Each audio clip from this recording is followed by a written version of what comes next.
Tampa Bay area is the most underrated metro in Florida, home to 3.3 million people and growing rapidly. Since 2000, the region has grown by 1 million residents and shows no signs of slowing down.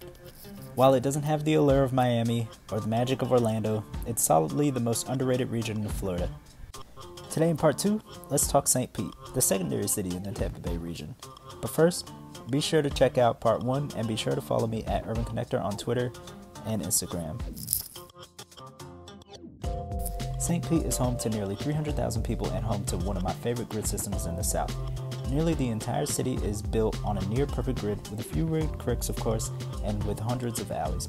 St. Pete is also home to a very livable and vibrant downtown for a city of its size, with just about all of the new construction downtown and at least 9 of the 10 tallest buildings being residential, so there's always a good level of foot traffic no matter the time of day or night. The highlight of downtown is the St. Pete Pier, which was reconstructed in the past decade. The massive pier is home to a few restaurants, bars, fishing spots, playground, pop-up markets, and more. But it also serves as an incredible third place for people who just want to be out and about and offers an incredible view of the bay and downtown. On a clear winter day, you can even catch a pretty good glimpse of downtown Tampa. Back on land, downtown offers ample green space and has almost a European vibe along Beach Drive, which is lined with shops and restaurants.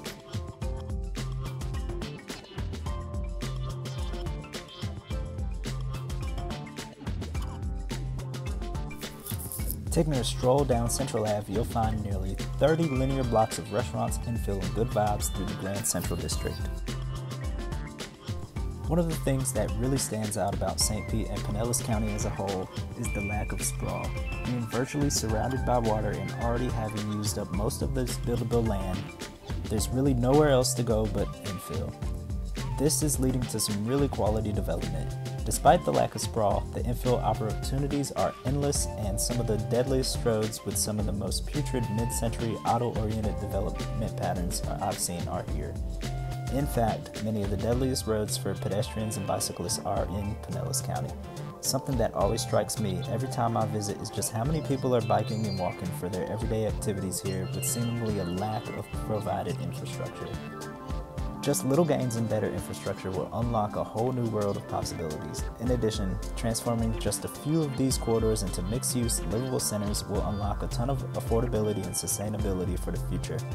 The bones are in place. Another thing that really sets this area apart from a lot of the Sunbelt is the mix of housing types. There's loads of walk-up, mid-century ADUs, and older mid-rise apartments. This has kept the entry point for the market relatively affordable.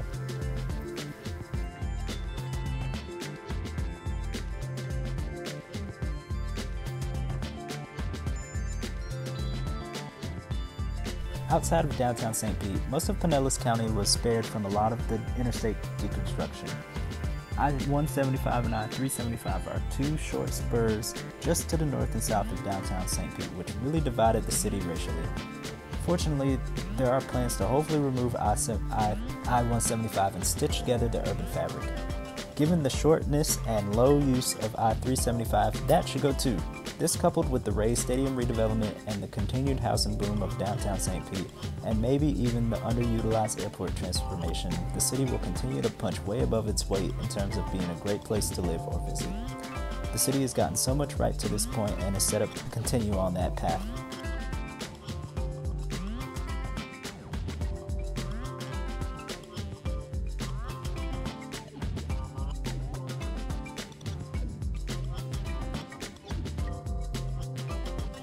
Which side of Tampa Bay do you prefer, Tampa or St. Pete? While very different, you really can't go wrong with either. Make sure you subscribe and follow me on Twitter and Instagram at Urban Connector.